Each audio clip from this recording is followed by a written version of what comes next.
Depuis maintenant plusieurs années, on parle beaucoup de sa maman. Mais Tiffaine Auzière est une brillante avocate qui s'apprête d'ailleurs à sortir son premier roman également. Un roman qui va s'appeler Assise et qui va sortir donc cette année. Ce roman se déroulera dans le milieu judiciaire, des destins de femmes à l'heure des choix, comme le résume Paris Match dans un article consacré à la fille de Brigitte Macron ce jeudi. Cette fille est issue du premier mariage de la première dame avec le banquier André-Louis Auzière. Elle est la troisième enfant du couple. Je les ai toujours vus partir tôt et rentrer tard. Ils m'ont transmis le travail comme valeur et ont été investis dans les études de leur enfant, résume le Tiffaine Auzière. Des parents qui vont néanmoins se séparer en 1994 avant d'officiellement divorcer en 2006. Brigitte avait déjà rencontré Emmanuel Macron qui va devenir très rapidement son deuxième mari. L'écart d'âge, 24 ans je vous le rappelle, entre l'actuel président de la République et sa femme, va faire beaucoup parler et fait toujours beaucoup parler. Tiffaine Auzière en subit, elle également, les répercussions. Une séparation, c'est douloureux, dit-elle. Après, avec une particularité, c'est encore plus douloureux.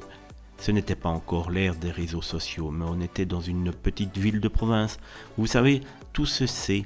Malgré tout ça, ils ont tenu debout. Une séparation familiale peut être un chagrin et une chance. La recomposition peut se révéler un enrichissement. J'ai un père et un beau-père adorés. Un père malheureusement décédé en 2019 et un souvenir traumatisant pour Tiffaine.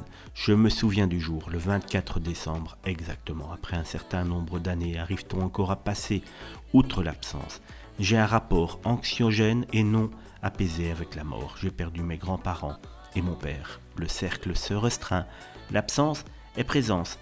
J'aurais aimé que mes enfants connaissent mon père, confie Tiffaine Auzière, mère de 2 enfants, Élise et Aurel. Elle a pour compagnon le gastro-entérologue Antoine Choteau.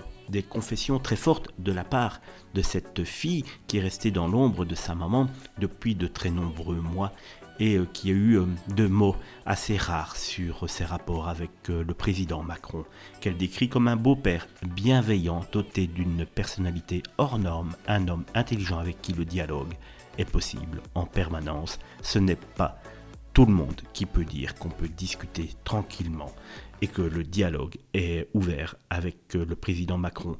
D'autres diront tout à fait le contraire.